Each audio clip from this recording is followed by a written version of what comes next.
Hello बच्चों, कैसे हैं आप सब। मेरे यूट्यूब चैनल मनोज नोटबुक में आपका फिर से स्वागत है। बच्चों, आज हम पाठ 1 करने वाले हैं। पाठ का नाम है कोशिका। यह JCRT कक्षा 8 का विज्ञान का पाठ्य पुस्तक है जो हमारे झारखंड में सरकारी स्कूलों में चलता है। तो चलिए हम लोग इसके प्रश्न उत्तरों को देखते हैं। यहाँ पर देखिए, पाठ में हम लोग ने क्या क्या सीखा उसको दिया हुआ है, तो इसको आप एक बार पढ़ लीजिएगा। प्रश्न को हम लोग शुरू करते हैं।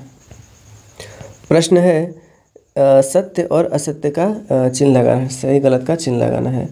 तो पहला पढ़ लेते हैं। पहला है, एक कोशिकीय जीव में एक ही कोशिका होती है। तो बिल्कुल सही है। जिस तरह से नाम आपका है एक कोशिकीय जीव, तो नाम से ही पता चल रहा है कि एक कोशिकीय है तो एक ही जीव होता है। और एक कोशिकीय जीव का उदाहरण आपका अमीबा है। आप यहाँ पर देख सकते हैं, ये एक कोशिकीय जीव है। ये जो है ना अमीबा है, ये एक कोशिकीय जीव है।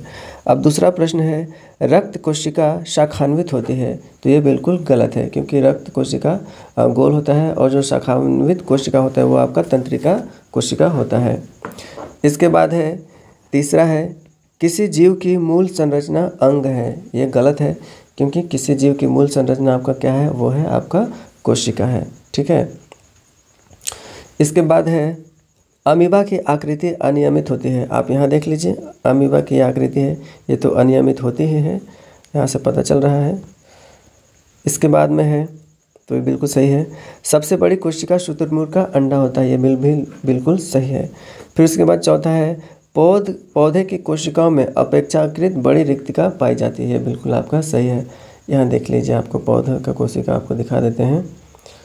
हाँ, यहाँ देखिए, ये आपका पौधे की कोशिका है, ये आपका जंतु कोशिका है। तो पौधे कोशिका में ये देखिए रिक्तिका यही है, इसमें बड़ा दिया हुआ है और इसमें छोटा आपका है। तो ये बिल्कुल सही है कि पौधे की कोशिका में अपेक्षाकृत बड़ी रिक्तिका पाई जाती है। दूसरा, सही विकल्प का रेखांकित करना है। केंद्रक में कौन सा द्रव्य पाया जाता है। तो केंद्रक में आपका केंद्रक द्रव्य पाया जाता है। यहाँ देखिए, ये जो आपका केंद्रक है ना, देखिए वाला केंद्रक है, इसमें केंद्रक द्रव्य पाया जाता है। और इसके बाहर में ये क्या है, इसमें कोशिका द्रव्य पाया जाता है।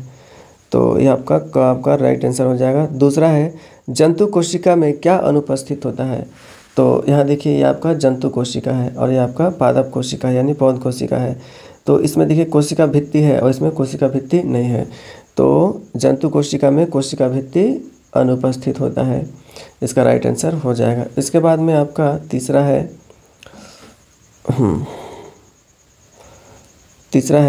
क्लोरोप्लास्ट किस में पाया जाता है। तो क्लोरोप्लास्ट आपका किस में पाया जाता है, तो आपका पौधे की कोशिका में आपका क्लोरोप्लास्ट पाया जाता है। यहाँ देखिए क्लोरोप्लास्ट है, इसे क्लोरोफिल भी बोलते हैं। इसी की मदद से जो पौधे अपना भोजन बनाते हैं। तो इसका हो जाएगा, क्लोरोप्लास्ट पौध कोशिका में पाए जाते हैं। चौथा है, अमीबा एक एकल कोशिकीय जीव है, इसके एक ही कोशिका में होता है। तो इसके एक ही कोशिका में क्या, अंतःग्रहण भी होता है, पाचन भी होता है और अवशोषण एवं उत्सर्जन भी होता है। यहाँ देखिए, अमीबा एक कोशिकीय जीव है, तो इसी के अंदर में इसका सब कुछ रहेगा। इसी से खाना पाचन करेगा, इसी से अपना भोजन को ग्रहण करेगा, उत्सर्जन करेगा, सब इसी से कर लेगा। तो इसका आंसर हो जाएगा ये सभी क्रियाएं। ठीक है। इसके बाद में अगला हम लोग प्रश्न देखते हैं।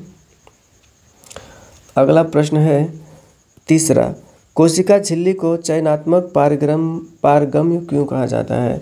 तो इसका आंसर हो जाएगा, आप फिर से यहाँ पर देख लीजिए, कोशिका झिल्ली को दिखा देते हैं। ये देखिए, आपका जो ब्लू कलर में है ना, वो कोशिका झिल्ली है। ये जो ब्लू कलर में दिख रहा है वो आपको कोशिका झिल्ली है। इसका काम क्या है कि बाहर से जो भी पदार्थ आते हैं कोशिका के अंदर में, अगर वो कोशिका के लिए लाभदायक हुआ तो उसको अंदर आने देगा, और अगर लाभदायक नहीं हुआ तो उसको अंदर नहीं आने देगा। और फिर अंदर का जो भी अपशिष्ट पदार्थ है, जो बाहर ले जाने वाला पदार्थ है, जो कोशिका को ज़रूरत नहीं पड़ता है, उसको बाहर जाने देता है, और जो ज़रूरी चीज़ है उसको नहीं जाने देता है। तो देखिए क्या हम लिखे हुए हैं। तीसरा का उत्तर, कोशिका झिल्ली, जिसको प्लाज्मा झिल्ली भी कहा जाता है, एक ऐसे छिद्र युक्त झिल्ली होती है जो ऐच्छिक पदार्थों को अंदर आने देती है या हानिकारक पदार्थों को बाहर निकलने देती है। इसलिए इसे चयनात्मक पारगम्य कहा जाता है। समझ गए ना। तो चलिए हम लोग चौथा प्रश्न अब पढ़ते हैं।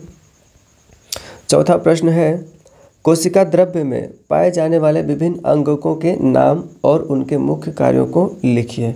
ठीक है। कोशिका द्रव्य में पाए जाने वाले विभिन्न कोशिका अंगक और उनके कार्य इस प्रकार हैं। पहला है माइटोकॉन्ड्रिया। तो माइटोकॉन्ड्रिया का काम क्या है, तो कोशिका के अंदर कामकाज के लिए आवश्यक ऊर्जा का उत्पादन करता है माइटोकॉन्ड्रिया। उसके बाद है राइबोसोम। देखिए माइटोकॉन्ड्रिया आपको दिखाते हैं कोशिका में। ये देखिए, ये आपका माइटोकॉन्ड्रिया है। रुक जा भाई, ये आपका माइटोकॉन्ड्रिया है। इसके बाद है राइबोसोम। राइबोसोम क्या करता है, तो आपका प्रोटीन का संश्लेषण करता है। इसके बाद है गोल्जी काय, प्रोटीन का पैकेजिंग करता है। इसके बाद है हरित लवक, पौधों में प्रकाश संश्लेषण द्वारा भोजन को बनाता है। इसके बाद है रसधानी, खनिज, लवण, शर्करा इत्यादि का भंडारण करना इसका काम है। इसके बाद में हम लोग 5वां प्रश्न पढ़ते हैं। 5वां प्रश्न है कोशिका द्रव्य एवं केंद्रक द्रव्य में अंतर लिखिए। ये दोनों द्रव्य को संयुक्त रूप से क्या कहा जाता है। तो यहाँ देखिए कोशिका द्रव्य और केंद्रक द्रव्य क्या होता है। देखिए ये भीतर में कोशिका के अंदर में जो भी आपको उजला रंग में दिख रहा है सब क्या है, कोशिका द्रव्य है। और केंद्रक द्रव्य कहाँ पाया जाएगा, आपका केंद्रक के अंदर में पाया जाता है। तो चलिए देख लीजिए इसका उत्तर।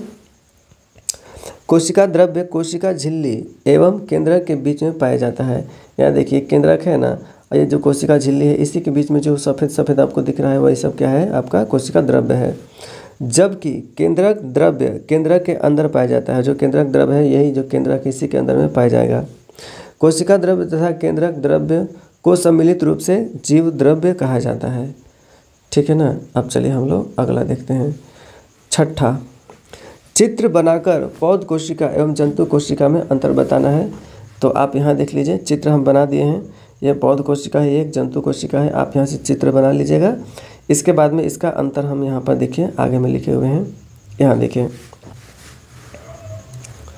पौध कोशिका तथा जंतु कोशिका में अंतर। तो पहला अंतर है देखिए कोशिका भित्ति को लेकर है। पौध कोशिका में कोशिका भित्ति पाए जाते हैं और जबकि जंतु कोशिका में कोशिका भित्ति नहीं पाए जाते हैं। यहाँ देखिए है ये पौध कोशिका है और ये देखिए जो आपको भूरा कलर में मिट्टी कलर में वो कोशिका भित्ति है, जबकि जंतु कोशिका में ये नहीं पाया जाता है। इसके बाद में दूसरा है हरित लवक। हरित लवक पाए जाते हैं किसमें, तो पौध कोशिका में आपका हरित लवक यानी क्लोरोफिल क्लोरोप्लास्ट पाए जाते हैं, जबकि जंतु कोशिका में हरित लवक नहीं पाए जाते हैं। हरित लवक यहाँ पर देख लीजिए, यह आपका हरित लवक और इसी की मदद से जो पौधे अपना भोजन प्रकाश संश्लेषण की क्रिया द्वारा बनाते हैं। इसके बाद में है रिक्तिका। पौध कोशिका में रिक्तिका का आकार बड़ा होता है, जबकि जंतु कोशिका में रिक्तिका का आकार छोटा होता है। तो आप यहाँ देख लीजिए रिक्तिका को भी, ये देखिए पौध कोशिका है और इसमें देखिए ये वाला रिक्तिका है, ये आपका जंतु कोशिका में बड़ा दिख रहा है और पौध कोशिका में बड़ा दिखेगा और जंतु कोशिका में आपका छोटा दिखेगा। इसके बाद में है आकार। आमतौर पर आयताकार और नियमित आकार के होते हैं। जो पौध कोशिका होता है वो आयताकार और नियमित आकार के होते हैं, जबकि जंतु कोशिका होता है गोल होता है, लघु आमतौर पर और अनियमित आकार के होते हैं।